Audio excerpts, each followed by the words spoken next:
ठीक।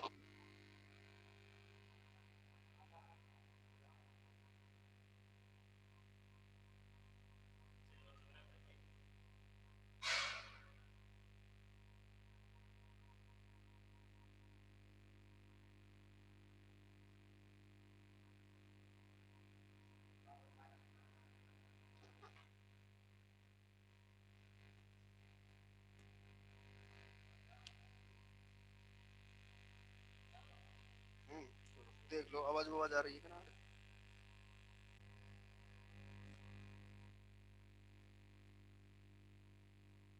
सही है। आवाज आ रही है।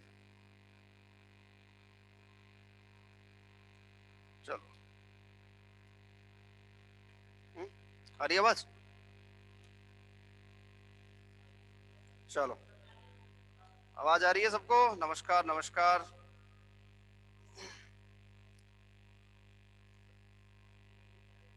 हम्म, चंद्र। फिर तो चलो, आवाज आ रही है तो ठीक है।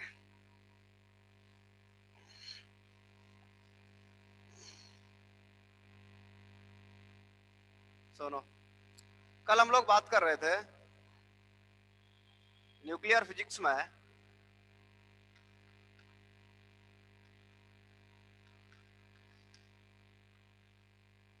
नाभिक की प्रोटॉन इलेक्ट्रॉन परिकल्पना के बारे में। प्रोटॉन इलेक्ट्रॉन हाइपोथेसिस के बारे में हमारी बात चल रही थी। उसके बारे में हम लोग बात कर रहे थे कल। ठीक। उसमें हमने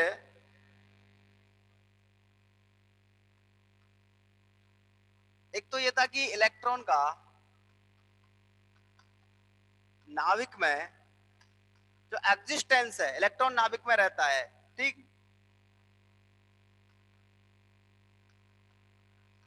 उसको गलत सिद्ध करने के लिए कई सारे पार्ट्स के बारे में डिस्कस कर रहे थे अपन हम। ठीक है। हमें ये बताया गया कि मान लो आपके पास कोई एटम है, जेड एक्स है, कोई परमाणु है। ठीक है। उसमें क्या है,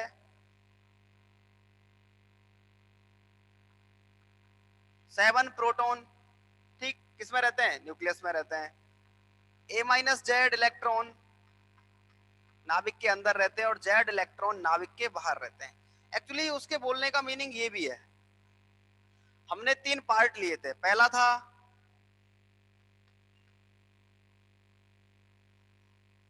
कोणीय संवेग, एंगुलर मोमेंटम। कोणीय संवेग से असहमति के बारे में हमने कल डिस्कस किया था। हमने ये कहा था कि भाई मान लो अगर न्यूक्लियॉन की संख्या कैसी है, विषम है, ऑड नंबर है, तो कोणीय संवेग एच क्रॉस का हाफ इंटीजर होगा। ठीक। इसके बारे में बात हुई थी। अगर वो सम है तो एच क्रॉस का क्या होगा? परफेक्ट इंटीजर होगा।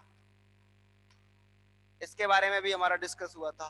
दूसरी बात इसी के साथ हमने जो की थी वो की थी ऊर्जा के बारे में। ठीक। ऊर्जा से असहमति के बारे में या एनर्जी से अगर हमारी असहमति, उसके बारे में हमने जब बात की थी तो उसमें हमें क्या बताया था? सबसे पहली बात कि जो इलेक्ट्रॉन बीट, अगर ऐसे कहें कि जब रेडियो एक्टिव डिके होता है न्यूक्लियस से, उस रेडियो एक्टिव डिके में जो बीटा पार्टिकल आता है, क्या आता है? Beta particle. साफ नहीं दिख रहा? तो बच्चों को प्रॉब्लम, साफ नहीं दिख रहा। ये पंकज मीणा कोई प्रॉब्लम आती है इसको, कल भी आ रही थी। या तो इसके नेटवर्क में प्रॉब्लम है, इसका मीनिंग ये है। अब दिख रहा है? अबे तेरे को क्या चक्कर है? हाँ, तेरे नेटवर्क में प्रॉब्लम है, इसका मीनिंग ये है। कोई दिक्कत नहीं, सब सही है। चलो। तो रेडियो एक्टिव डिके में जो बीटा पार्टिकल है, ये क्या होता है? हमने कल भी बताया था, हाई एनर्जी का इलेक्ट्रॉन है। तो जो बीटा पार्टिकल बाहर आता है, इसकी एनर्जी होती है लगभग 3 से 4 मेगा इलेक्ट्रॉन वोल्ट। ठीक है। लेकिन जब हमने कैलकुलेट किया एनर्जी को, तो हमारे पास energy I E equal to लगभग 20 मेगा इलेक्ट्रॉन वोल्ट। तो इसका मतलब हमने कहा कि ये जो इलेक्ट्रॉन है ये नाभिक में नहीं रहता है, इसका एग्जिस्टेंस नाभिक में नहीं है। ठीक। चलो। हमने तीसरी बात की थी मैग्नेटिक मोमेंट के बारे में, चुंबकीय आघूर्ण के बारे में, जहां अपन लास्ट कर रहे थे इस बात का, चुंबकीय आघूर्ण, मैग्नेटिक मूवमेंट। देखो, मैग्नेटिक मूवमेंट के दो पार्ट थे हमारे पास। नॉर्मली म्यू को शो करने का तरीका होता है E H cross upon 2m। कई जगह इसको एच क्रॉस एक मॉडिफाइड प्लांक कांस्टेंट है, वैल्यू होता है एच अपॉन 2 पाई। एच क्रॉस क्या है? मॉडिफाइड प्लांक कांस्टेंट है, एच अपॉन 2 पाई वैल्यू होता है। तो कई जगह ये ऐसे भी लिखा होता है ई एच अपॉन 4 पाई एम। उससे तो कोई प्रॉब्लम नहीं है, ये सिंपल सी बात है। हमने क्या किया था, प्रोटॉन का और इलेक्ट्रॉन दोनों का क्या निकाला था? मैग्नेटिक मोमेंटम निकाला था, चुंबकीय आघूर्ण निकाला था। ठीक है, चलो जरा देखो।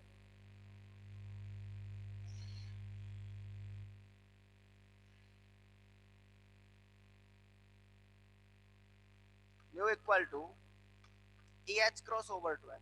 अपन क्या करें, प्रोटॉन के लिए बात करें। और प्रोटॉन, प्रोटॉन के लिए अपन क्या कह सकते हैं, mu P equal to E H cross upon 2 M. यही तो कहा था हमने। ई क्या होता है? 1.6 into 10 to the power minus 19। H cross का value 1.054 into 10 to the power minus 34। Unit क्या होता है? जूल पर सेकंड, प्लैंक कांस्टेंट। कोणीय संवेग के जैसा मात्रक होता है इसका, जो एंगुलर मोमेंटम रहता है उसके जैसा मात्रक होता है किसका? एच क्रॉस का। 2 इंटू पी का value M of P 1.67 into 10 to the power minus के 27। और इसको सॉल्व करते हैं तो जो वैल्यू आती है 5.27 into 10 to the power minus 27 joule पर टेस्ला। ठीक, ये क्या है? म्यू पी है। ये प्रोटॉन का मैग्नेटिक मूवमेंट है, चुंबकीय आघूर्ण है। ओके, सेकंड बात करते हैं अपन, mu e, e H cross upon 2 me। Proton का और इलेक्ट्रॉन का चार्ज तो सेम होता है, 1.6 into 10 to the power minus 19। H cross 1.054 into 10 to the power minus 34 upon 2 into 9.1 into 10 to the power minus 31। इसका जो वैल्यू आता है, इसको अपन क्या कहते हैं? Into 10 to the power minus के 24 जूल पर टेस्ला। अब जरा सुनो, देखो इसको बोला जाता है न्यूक्लियर मैग्नेटॉन। इसका नाम क्या होता है? इसको म्यू एन से शो करते हैं। इसको कहते हैं न्यूक्लियर मैग्नेटॉन। ठीक, इसको कहते हैं अपन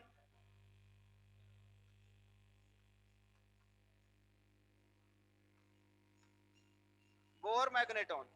वो होता है न्यूक्लियर मैग्नेटॉन, ये होता है बोर मैग्नेटॉन। अब जो नाभिक होता है, न्यूक्लियस होता है, उस न्यूक्लियस का जो मैग्नेटिक मोमेंटम होता है, वो मैग्नेटिक मोमेंटम म्यू एन की कोटि का होता है। किसका होता है? म्यू एन की कोटि का होता है। मैग्नेटिक मोमेंटम किसका? न्यूक्लियस का। इसका मतलब अगर कोई पार्टिकल न्यूक्लियस में है, इसका मीनिंग क्या है? इसका मीनिंग यह है कि अगर पार्टिकल न्यूक्लियस में रखा हुआ है तो उसका जो मैग्नेटिक मोमेंटम है वो किसकी कोटि का होना चाहिए? म्यू एन की कोटि का होना चाहिए। इसका मतलब जो इलेक्ट्रॉन है ये नाभिक में नहीं रहता, ये न्यूक्लियस में एग्जिस्ट नहीं करता। इसके अलावा और जो चौथी बात है हमारे पास, जरा उसके बारे में डिस्कस करते हैं। तीन पार्ट हमारे पास हो गए। एक हमने किसके बारे में? मैग्नेटिक मोमेंट के बारे में, कौन एंगुलर मोमेंटम के बारे में, उसके बारे में बात की। मैग्नेटिक मोमेंट के बारे में बात की। और एक तीसरी बात हमने किसके बारे में कर ली? एनर्जी के बारे में। अब चौथी बात करते हैं अपन। सुनो, इधर आओ।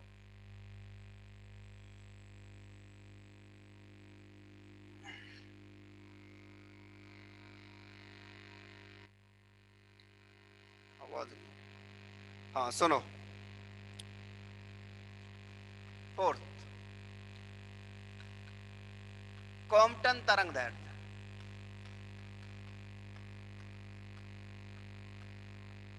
से असहमति।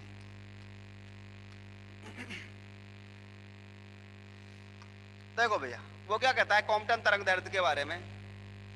वो कहता है कोई भी पार्टिकल, कोई भी कण अपने कॉम्पटन तरंग दैर्ध्य से, कोई भी कण मीन्स कोई भी जो पार्टिकल है अपना कॉम्पटन तरंग दैर्ध्य से कम क्षेत्र में संबद्ध नहीं रह सकता।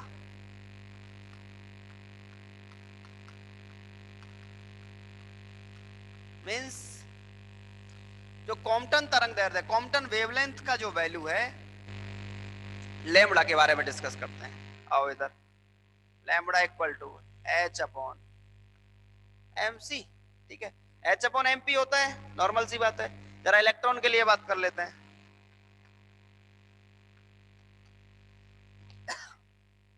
For electron lambda equal to h over m E c. चलो एच का value 10 to the power minus 34 upon 9.1 into 10 to the power minus 31 into 3 into 10 to the power 8। ठीक, चलो इसको जब सॉल्व करोगे तो लैम्बडा ई, जो कॉम्पटन तरंग दैर्ध्य का जो वैल्यू है, वो लगभग आएगा 2427 into 10 to the power minus 15। या लैम्बडा ई का वैल्यू हो जाता है 2427 फर्मी। इसका मीनिंग क्या हुआ? इसका मीनिंग ये हुआ कि लैम्बडा ई इलेक्ट्रॉन के लिए कॉम्पटन वेवलेंथ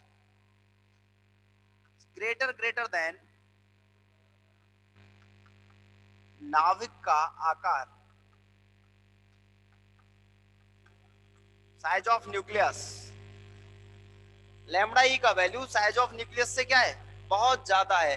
अगर साइज ऑफ न्यूक्लियस से बहुत ज्यादा है, इसका मतलब ये कहता है कि कोई भी जो कण है, मींस इलेक्ट्रॉन है, वो अपने कॉम्पटन तरंग दैर्ध्य से कम क्षेत्र में तो संबद्ध रह ही नहीं सकता, पॉसिबल ही नहीं है।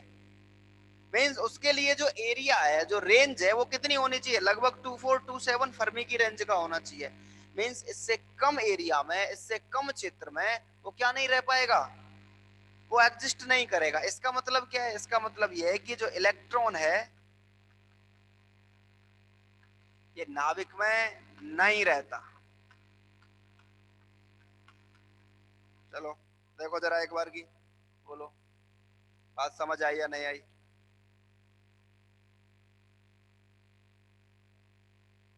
बोलो जरा फटाफट से।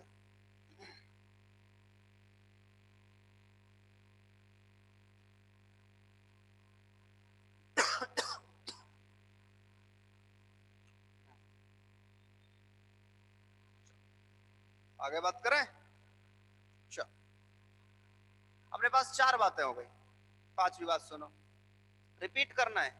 अरे भाई सुनो सुनो, देखो स्टेटमेंट क्या है। अपन जब कॉम्पटन तरंग दैर्ध्य के बारे में बात करते हैं तो वो ये कहता है कि कोई भी कण अपने कॉम्पटन तरंग दैर्ध्य से कम क्षेत्र में संबद्ध नहीं रह सकता। मींस उसके लिए जो आप वेवलेंथ निकालो किसी पार्टिकल के लिए, तो वो जो वेवलेंथ है, जितना वेवलेंथ आए उसके बराबर का एरिया होना चाहिए। मींस जितना आप वेवलेंथ के बारे में बात करो, वो एरिया क्या होना चाहिए? वेवलेंथ के बराबर का होना चाहिए। हमने क्या किया, ये होता है, अरे भाई lambda equal to H upon P, ये तो होता ही है। ठीक, तो अपन ने lambda equal to H upon M C ले लिया। जब तरंग दैर्ध्य निकालते हैं, दी ब्रोगली तरंग दैर्ध्य भी तो ऐसे ही निकलती है, lambda equal to H upon P तो होता है। अब इलेक्ट्रॉन है, इलेक्ट्रॉन का वेलोसिटी क्या होता है? प्रकाश के वेग के जैसा होता है, इसलिए अपन ने वी की जगह क्या यूज कर लिया है? एच अपॉन एम भी लिखते हैं, उसकी जगह हमने सी यूज कर लिया है, बस ये अंतर है। तो लैम्बडा इक्वल टू क्या हो गया? एच अपॉन एम ई सी। सुनो, अपन ने क्या किया, प्लांक कांस्टेंट का वैल्यू रख दिया 6.62 into 10 to the power minus के 34 upon mass of electron. Electron का द्रव्यमान कितना होता है? 9.1 into 10 to the power minus 31। और वेलोसिटी ऑफ लाइट, प्रकाश का वेग कितना होता है? 3 into 10 to the power 8। जब इसको सॉल्व करोगे तो इसको सॉल्व करने पर आपके पास जो वैल्यू आएगा वो आता है 2427 इंटू 10⁻⁻15 मीन्स फर्मी की रेंज में आ गया। इसका मीनिंग क्या हुआ? इसका मीनिंग ये हुआ कि लैम्बडा ई, लेकिन नाभिक का आकार कितना होता है? कल अपन बात कर रहे थे तो मैं न्यूक्लियस के बारे में, तो 10⁻⁻14। तो ये जो वैल्यू है ये इसके रेस्पेक्ट में बहुत ज्यादा है, और अगर वैल्यू ज्यादा है तो इसका मतलब ये जो इलेक्ट्रॉन है ये कम क्षेत्र में तो रहेगा ही नहीं, इसका मतलब वो नाभिक में एग्जिस्ट नहीं करेगा। ये है इसका मीनिंग। ठीक है, चलो बोलो आगे।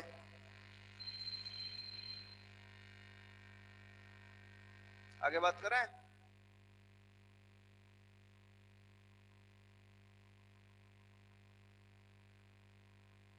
ओके, चलो फिर अगला बात सुनो।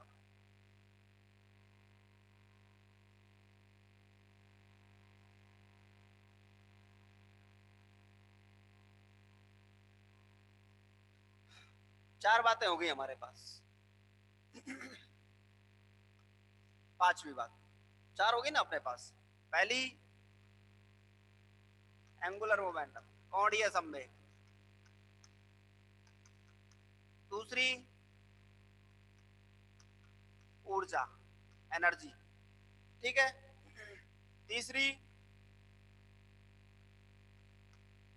चुंबकीय आघूर्ण। चौथी,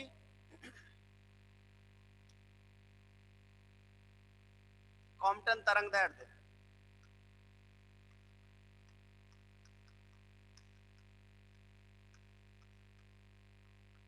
और पांचवी बात अभी अपन करने वाले हैं। पांचवी बात है रेडियो एक्टिव डिके से रिलेटेड।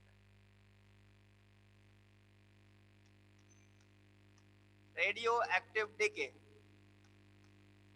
से असहमत। देखो भाई होता क्या है,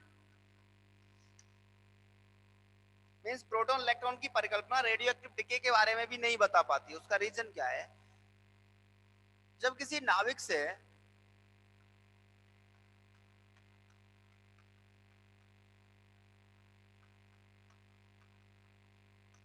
रेडियो एक्टिव डिके होता है तो उस रेडियो एक्टिव डिके में क्या होता है? एक तो न्यूट्रिनो और एक पार्टिकल होता है एंटी न्यूट्रिनो। और रेडियो एक्टिव डिके में भी जब बीटा डिके होता है स्पेशली, उस बीटा डिके में एक तो न्यूट्रिनो और एक एंटी न्यूट्रिनो। ठीक, मींस न्यूट्रिनो और एंटी न्यूट्रिनो, ये वाले पार्टिकल भी क्या आते हैं? बाहर निकलते हैं। न्यूट्रिनो भी आता है, एंटी न्यूट्रिनो भी आता है। लेकिन प्रोटॉन इलेक्ट्रॉन का जो हाइपोथेसिस है वो न्यूट्रिनो और एंटी न्यूट्रिनो के निष्कासन के बारे में हमें कोई जानकारी नहीं देता। ठीक है, इसका मीनिंग कि जो प्रोटॉन इलेक्ट्रॉन का परिकल्पना है उसे तो इस बात के बारे में उससे कोई जानकारी नहीं मिलती कि पार्टिकल से या किसी रेडियो एक्टिव डिके में न्यूट्रिनो और एंटी न्यूट्रिनो जैसे पार्टिकल भी क्या आते हैं? बाहर आते हैं। इसका मीन्स रेडियो एक्टिव डिके भी क्या रहता है? प्रोटॉन इलेक्ट्रॉन का जो हाइपोथेसिस रहता है उससे क्या रहता है? असहमत रहता है। ठीक, तो ये रेडियो एक्टिव डिके, ये पांच चीजें हैं। जब बीटा पार्टिकल निकला नाभिक से तो ये डाउट हुआ कि कहीं इलेक्ट्रॉन नाभिक में तो नहीं रहता, तो उसे अपन, सर हिंदी और बता दिया करें इंग्लिश। हाँ बता तो रहे भाई। अरे न्यूट्रिनो नाम है उसका, अब पार्टिकल का नाम ही न्यूट्रिनो है, उसको लिखते भी ऐसे हैं न्यूट्रिनो। हाँ, और इसको लिखते हैं एंटी न्यूट्रिनो। एक को न्यूट्रिनो लिखते हैं, एक को एंटी न्यूट्रिनो, ये तो नाम है उसका। अब जैसे एक वर्ड आएगा पॉजिट्रॉन, तो उसका नाम ही पॉजिट्रॉन है, वो पार्टिकल का नाम है। इस यूनिट का जो फोर्थ यूनिट है इसी पेपर की, उसमें अपन पढ़ेंगे बहुत सारे पार्टिकल्स के बारे में पढ़ेंगे, क्वार्क पार्टिकल भी पढ़ेंगे अपन, बहुत सारा मैटर पढ़ना है। मींस फंडामेंटल पार्टिकल्स के बारे में बात करनी है हमें। ठीक है, चलो। तो ये पांच चीजें हुई हमारे पास। इन पांचों पार्ट में किसी को कोई प्रॉब्लम हो तो वो पूछिए, नहीं तो अपन इससे अगली जो हाइपोथेसिस है, इससे अगली जो परिकल्पना है उसके बारे में बात करते हैं। जरा पूछ देखो एक बार की, अगर किसी को कोई प्रॉब्लम हो इन पांचों में से किसी वर्ड में, उसके बारे में पूछो। बोलो जरा।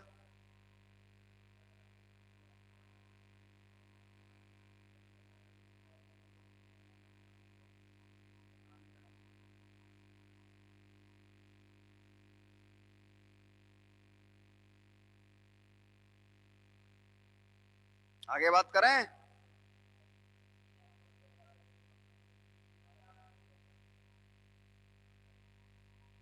दो को बता दो। अच्छा, ऊर्जा के बारे में। अरे सुनो सर जी, कॉम्पटन, सुनो, कॉम्पटन के बारे में भी बताना है सर। लास्ट,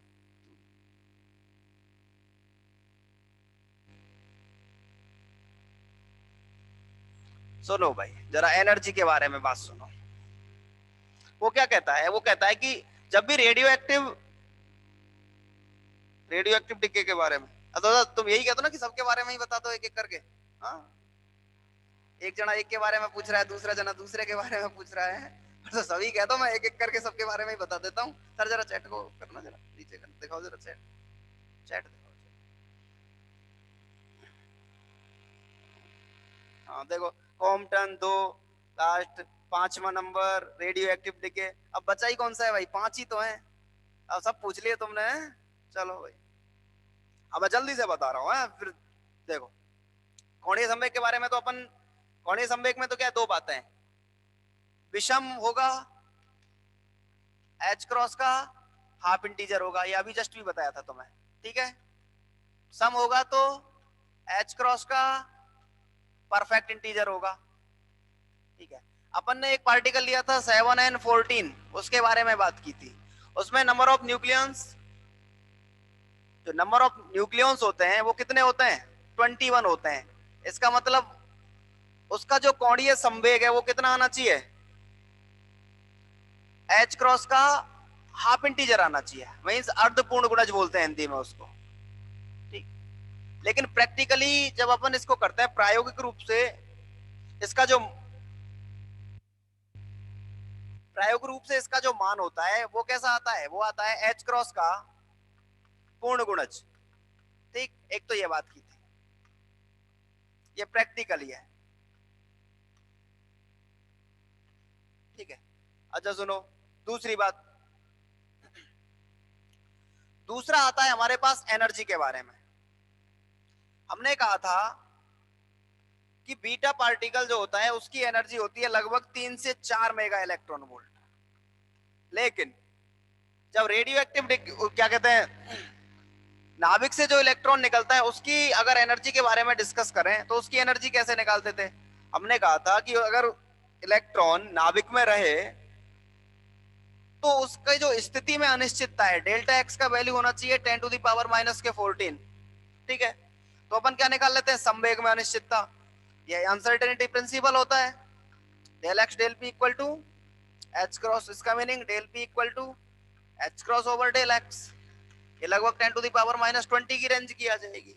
अपन क्या करते हैं, एनर्जी निकाल लेते हैं, E equal to under the root P square C square plus M naught square C four, ठीक है।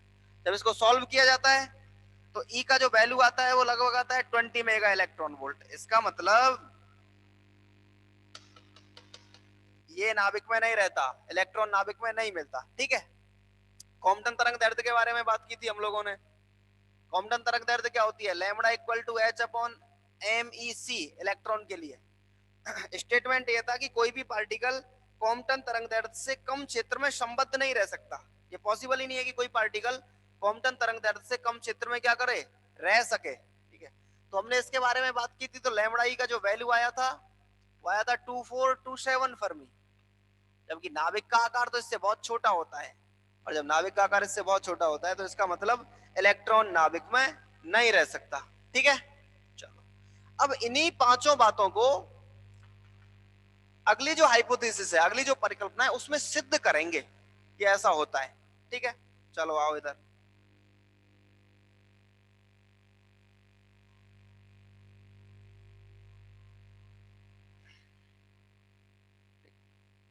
अब तो कोई प्रॉब्लम नहीं है ना किसी को।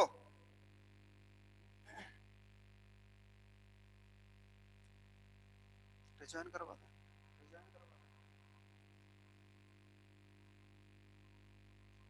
ठीक है, सब लोग रिजॉइन कर लेना भाई, ओके।